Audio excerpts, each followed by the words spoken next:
Assalamualaikum warahmatullahi wabarakatuh. Kami dari kelompok 2, yaitu Zainal Arifin, Eka Mufidatul Jusna, Siti Nurasma, Raka Danang Prasetya, Nanda Wijayanti, Dayliana Tunas Putri, dan Dia.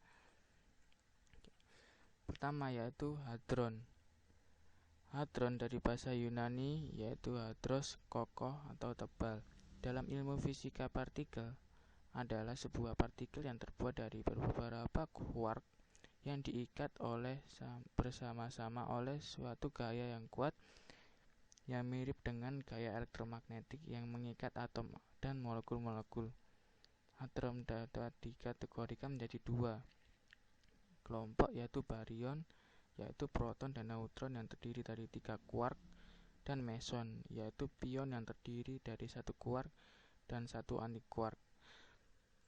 Teta-quark meson eksotis yaitu Z4430 yang ditemukan pada tahun 2014 oleh kolaborasi dari LHCb. Berbagai jenis lain dari hadron eksotis mungkin ada, seperti pentaquark, baryon eksotis, namun belum terdapat bukti-bukti yang menjelaskan keberadaan partikel ini. Berbagai jenis dari hadron, proton, dan neutron stabil, sedangkan hadron lainnya tidak stabil. Dalam kondisi biasa, peluruhan neutron dengan usia setengah dari 880 detik. Dalam eksperimen hadron fisika dipelajari dari tumbukan proton atau inti atom dari elemen berat seperti timbal dan mendeteksi sisa yang dihasilkan dari tumbukan. Ini adalah LHC, Large Hadron Collider. Ini adalah mesin pemercepat partikel yang dimiliki oleh CERN, sebuah organisasi yang untuk mengetahui tentang penelitian nuklir. Ya, ini adalah pengertiannya. Penumbuk hadron raksasa atau LHC adalah pemercepat partikel berenergi tinggi terbesar di dunia. Fasilitas percobaan paling kompleks yang pernah dibangun. Mesin tunggal terbesar di dunia, LHC, dibangun oleh CERN antara tahun 98 sampai 2018 dengan kolaborasi lebih dari 10.000 fisikawan dan insinyur dari 100 negara serta ratusan universitas laboratorium. LHC terletak sebuah terowongan panjang melingkar dengan panjang 27 km sedalam 175 meter di bawah perbatasan Swiss dekat Jenewa. Riset pertamanya dilakukan tanggal 30 Maret 2010 sampai 13 Februari dengan energi awal 3,5 teravolt per sinar beam. Total 7 teravolt, hampir 4 kali lebih besar dari rekor dunia sebelumnya. Untuk sebuah penumbuk dinaikkan menjadi 4 tera elektron volt per sinar, total 8 tera elektron volt. Mulai 2012, tanggal 13 Februari 2013, percobaan pertama LHC resmi berakhir, kemudian dimatikan untuk direncanakan untuk ditingkatkan. Uji tumbukan kedua dimulai dari 5 April 2015 mencapai 6,5 tera elektron volt per sinar. Pada tanggal 20 Mei 2015, total 13 rekor dunia saat ini. Percobaan keduanya dimulai tepat waktu 3 Juni. Ini adalah percobaan dari LHC pertama, yaitu Atlas, CMS, LHCb, Alice, Totem, LHC, MO Medal menggunakan timbal atau BB. Selanjutnya, partikel resonansi. Sebagian besar partikel dalam tabel 13.3 cukup panjang untuk menjadi entitas yang berbeda di sepanjang jalur yang dapat diukur, dan cara peluruhannya dapat diamati di berbagai perangkat. Sejumlah besar bukti eksperimental juga menunjukkan keberadaan banyak hadron yang masa hidupnya mungkin hanya sekitar 10-23 detik. Apa yang bisa dimaksud dengan gagasan partikel yang ada dalam interval yang begitu singkat? Kemudian, bagaimana waktu 10-23 detik diukur? Partikel ultra berumur pendek tidak dapat dideteksi dengan mencatat penyusunnya dan pembusukan berikutnya karena jarak yang ditempuh kira-kira 10 pangkat min 23 detik hanya kira-kira 3 kali 10 pangkat min 15 meter, bahkan jika mereka bergerak hampir pada kecepatan cahaya. Karakteristik panjang dimensi hadron. Alih-alih partikel tersebut muncul sebagai keadaan resonansi dalam interaksi partikel yang berumur panjang dan karenanya lebih mudah diamati. Keadaan resonan terjadi dalam atom sebagai tingkat energi. Dalam section 4.8, kami meninjau eksperimen Franz Hertz yang menunjukkan keberadaan tingkat energi atom dengan menunjukkan bahwa hamburan elektron inelastik dari atom hanya terjadi pada energi tertentu.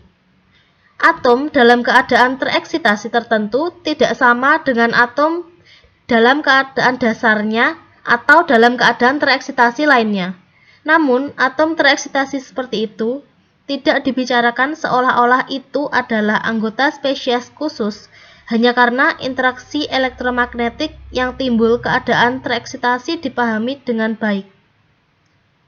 Situasinya agak berbeda untuk partikel elementer karena interaksi lemah dan kuat yang juga mengaturnya lebih rumit dan tidak benar-benar dipahami sampai relatif baru-baru ini.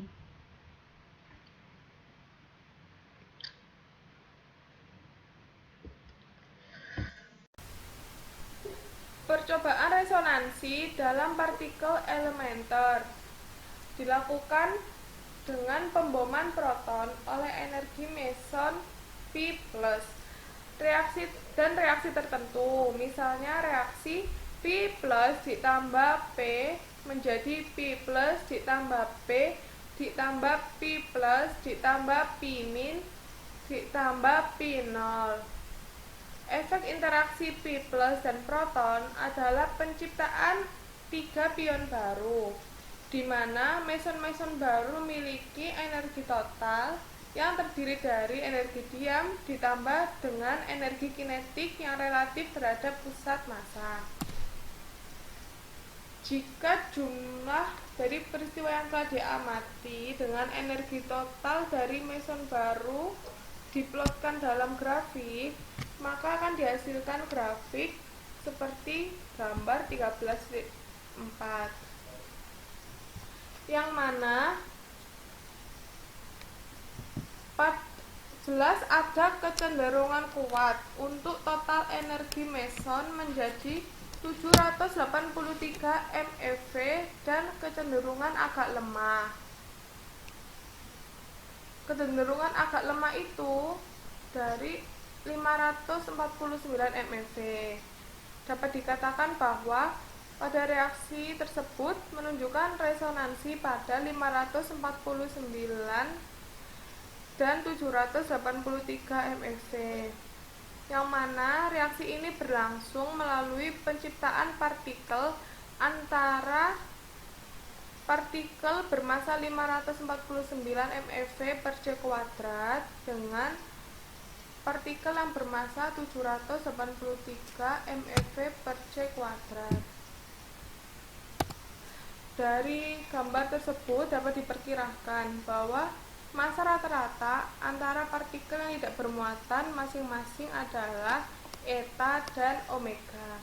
Rata-rata massa pakai atau rata-rata umur pakainya dirumuskan dengan persamaan to sama dengan H bar per gamma. Untuk menghubungkan massa rata-rata to dari keadaan nuklir tereksitas dengan lebar gamma pada setengah maksimum dari puncak resonansi yang sesuai, dapat menggunakan rumus yang sama juga dengan menggunakan nilai rata-rata 5 kali 10 pangkat min 19 sekon untuk meson eta dan 7 kali 10 pangkat min 23 sekon untuk meson omega, sehingga massa efektif adalah energi total termasuk energi massa dari 3 meson baru relatif terhadap pusat massanya.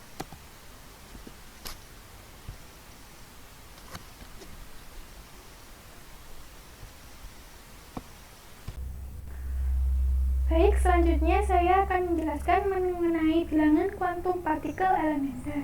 Partikel elementer sendiri memiliki beberapa jenis bilangan kuantum, diantaranya bilangan lepton, bilangan baryon, dan juga bilangan Strangeness. Untuk saat ini saya akan menjelaskan mengenai bilangan lepton dan juga baryon. Bilangan baryon dan lepton adalah satu set bilangan kuantum yang digunakan untuk mengkarakteristikkan baryon dan 3 jenis lepton. Pertama, yakni bilangan baryon. Bilangan baryon didefinisikan bernilai +1 untuk partikel baryon, -1 untuk partikel antibaryon, dan 0 untuk semua partikel lain. Bilangan baryon untuk partikel baryon contohnya proton dan neutron diberi nilai bilangan baryon B sama dengan 1 untuk partikel antibaryon, contohnya antiproton yang memiliki bilangan baryon B sama dengan -1, dan partikel lain contohnya elektron, muon, foton, dan neutrino ditetapkan memiliki nilai bilangan baryon B sama dengan 0. Selanjutnya yakni mengenai bilangan lepton. Dua fisikawan teori Amerika Serikat, Emil J. Konopinski dan H.M. Mahmud memperkenalkan bilangan kuantum baru untuk elektron, muon, dan neutrino yang diberi nama bilangan lepton dengan lambang L. Sama seperti bilangan baryon, bilangan lepton memiliki 3 jenis, yakni L sama dengan +1, L sama dengan -1, dan L sama dengan 0. Untuk L sama dengan +1 berlaku untuk partikel lepton, yakni elektron, muon, negatif, dan neutrino. Untuk lepton sama dengan -1, yakni partikel anti-lepton, contohnya positron, muon positif, dan anti-neutrino. Untuk partikel lain yang memiliki nilai lepton sama dengan 0, contohnya nukleon, pion, kaon, hiperon, dan delta. Di sini merupakan tabel dari beberapa bilangan lepton. Misalkan di sini muon positif memiliki bilangan lepton muon, yakni L-1 untuk lepton elektronnya bernilai 0. Contoh lain, misalkan elektron positif memiliki lepton muon 0 dan lepton elektronnya yakni -1. Kekekalan bilangan baryon dan lepton. Untuk proses peluruan atau reaksi apa saja, bilangan baryon dan lepton bernilai kekal, yang artinya bilangan baryon dan lepton sebelum dan sesudah reaksi bernilai konstan, atau secara matematis dapat ditulis delta bilangan baryon sama dengan baryon final dikurangi baryon inisial sama dengan 0, dan delta lepton sama dengan lepton final dikurangi lepton inisial sama dengan 0. Contoh soal. Tunjukkan bilangan lepton L muon dan L elektron pada peluruan pion, peluruan muon, dan produksi pasangan. Untuk peluruan pionnya sendiri, untuk L muonnya maksudnya memiliki nilai, sedangkan untuk elektronnya tidak memiliki nilai. Dalam peluruan pion, yakni pion negatif sama dengan menghasilkan muon negatif dan juga neutrino muon atau anti-neutrino muon. Untuk nilai leptonnya sendiri sebelum reaksi 0 dan sesudah reaksi +1 dan -1. Untuk peluruan muon, reaksinya sendiri yakni muon negatif menghasilkan elektron negatif ditambah neutrino muon dan anti-neutrino elektron. Untuk lepton elektronnya sebelum reaksi itu 0, sesudah reaksi +1, 0, dan -1. Untuk lepton muonnya sebelum reaksi +1, sesudah reaksi 0, +1, dan 0. Untuk produksi pasangan, reaksinya sendiri gamma menghasilkan elektron negatif ditambah elektron positif. Untuk lepton elektronnya yakni bernilai sebelum reaksi 0, sesudah reaksi +1, dan juga -1. Selanjutnya akan dilanjutkan oleh teman saya. Assalamualaikum warahmatullahi wabarakatuh. Saya Siti Nurrahma dari kelompok 2 akan meneruskan presentasi yang telah disampaikan oleh saudara Eka Mufidatul Husna. Keanehan. Secara khusus, sejumlah partikel ditemukan yang berperilaku begitu tak terduga sehingga mereka disebut partikel aneh. Mereka hanya diciptakan berpasangan dan membusuk hanya dengan cara tertentu, tetapi tidak dengan cara lain yang diizinkan oleh aturan konservasi yang ada. Untuk memperjelas pengamatan, M. Gilman dan secara independen, Ganis Hijina memperkenalkan nomor keanehan S yang tugasnya untuk partikel-partikel dari tabel 13.3. Nah, kita lihat di sini pada tabel 13.3, partikel-partikel yang mengalami keanehan yang dimaksudkan tadi adalah pion, kaon, eta, nukleon yang terdiri atas proton dan neutron, lambda, sigma, xi, dan omega. Keanehan angka S dilestarikan dalam semua proses yang dimediasi oleh yang kuat dan interaksi elektromagnetik. Layaknya penciptaan partikel dengan S tidak sama dengan 0 adalah hasilnya dari prinsip konservasi ini. Contohnya adalah hasil dari tabrakan proton-proton ini. P plus ditambah P pangkat plus, hasilnya adalah lambda 0 ditambah K pangkat 0 ditambah P plus ditambah P plus. S-nya ini urut ya teman-teman, jadi P plus S-nya 0, P plus S-nya 0, lambda 0, S-nya min 1, K pangkat 0, S-nya plus 1, P plus S-nya 0, dan P plus S-nya 0. Di sisi lain, S dapat berubah dalam acara yang dimediasi oleh interaksi yang lemah. Peluruhan yang diproses melalui interaksi yang lemah relatif lambat, 1 miliar kali atau lebih lambat daripada peluruhan yang terjadi melalui interaksi yang kuat, seperti resonansi partikel. Bahkan, interaksi yang lemah tidak memungkinkan S untuk berubah lebih dari plus minus 1. Contoh, Si pangkat min hasilnya adalah N0 plus Pi, di mana S Si pangkat min adalah min 2, N pangkat 0 adalah 0, dan Pi adalah 0. Tetapi diselesaikan melalui dua tahapan atau dua cara, yaitu Si pangkat min hasilnya adalah lambda pangkat 0 ditambah Pi pangkat min, di mana S Si pangkat min adalah min 2, lambda 0 adalah min 1, dan Pi min adalah 0. Selain itu juga bisa melalui lambda 0 ya, yang menghasilkan N0 plus Pi pangkat 0, di mana S lambda 0 adalah min 1, N pangkat 0 adalah 0, dan Pi pangkat 0 adalah 0. Prinsip simetri dan konservasi. Teorema ini ditemukan pertama kali oleh German Emmy Noether. German Emmy Noether ini merupakan ilmuwan matematika yang berasal dari Jerman. Beliau menyatakan bahwa setiap prinsip konservasi sesuai dengan simetri di alam.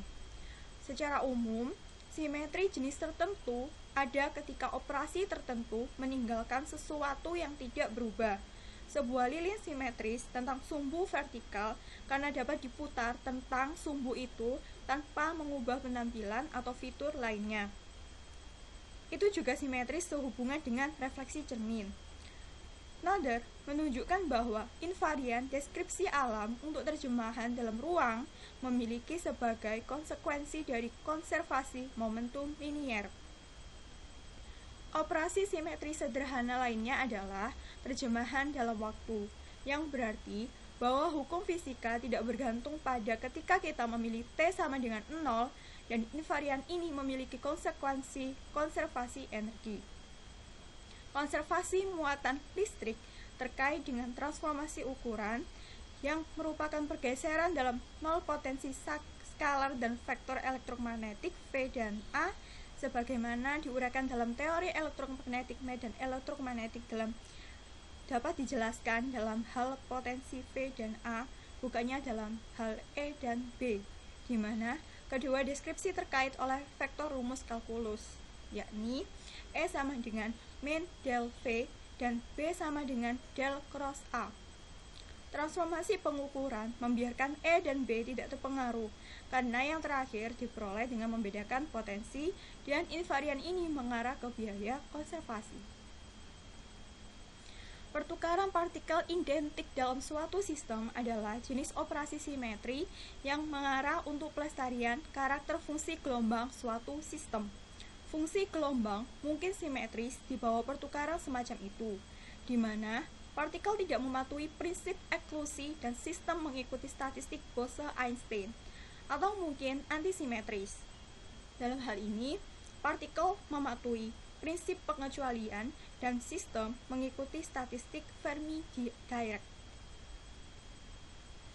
Konservasi statistik atau disebut juga ekuivalen simetri fungsi gelombang atau antisimetri menandakan bahwa tidak ada proses yang terjadi dalam sistem yang terisolasi dapat mengubah perilaku statistik itu sistem. Sebuah sistem yang menunjukkan perilaku statistik Bose-Einstein tidak dapat secara spontan mengubah dirinya menunjukkan perilaku statistik Fermi-Dirac atau sebaliknya. Prinsip konservasi ini memiliki aplikasi dalam fisika nuklir, di mana ditemukan bahwa nuklei yang mengandung jumlah nukleon yang ganjil angka massa A, mematuhi statistik Fermi-Dirac, sementara statistik bahkan dengan statistik apatu Bose-Einstein. Konservasi statistik dengan demikian merupakan kondisi lebih lanjut yang harus diperhatikan oleh reaksi nuklir. Nah, lebih halus dan abstrak dari apa yang telah saya paparkan, simetri yang terkait dengan konservasi jumlah seperti angka, baryon, dan lepton, serta keanehan lainnya.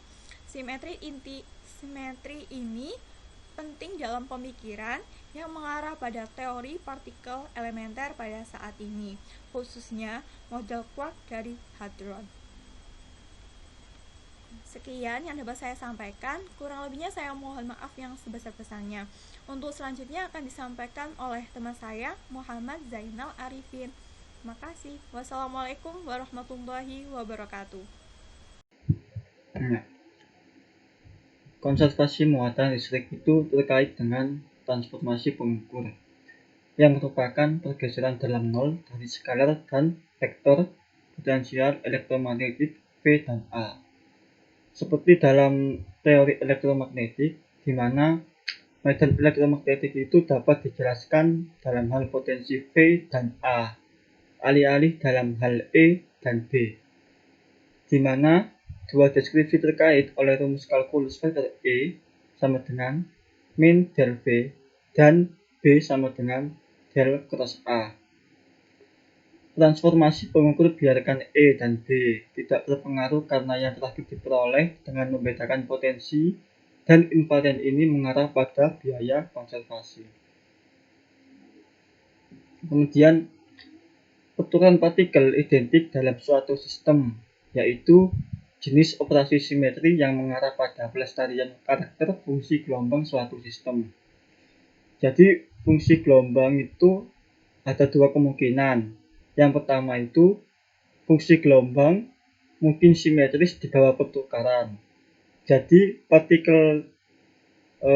partikelnya itu tidak mematuhi prinsip eksklusi, tetapi sistemnya itu mengikuti statistik Bose-Einstein. Yang kedua itu, fungsi gelombang antisimetris, di mana partikelnya itu mematuhi prinsip pengecualian dan sistemnya mengikuti statistik Fermi-Dirac. Konservasi statistik menandakan bahwa tidak ada proses yang terjadi dalam sistem yang terisolasi dapat mengubah perilaku statistik sistem itu. Jadi, suatu sistem itu tidak dapat merubah dirinya sendiri menunjukkan perilaku statistik yang lain.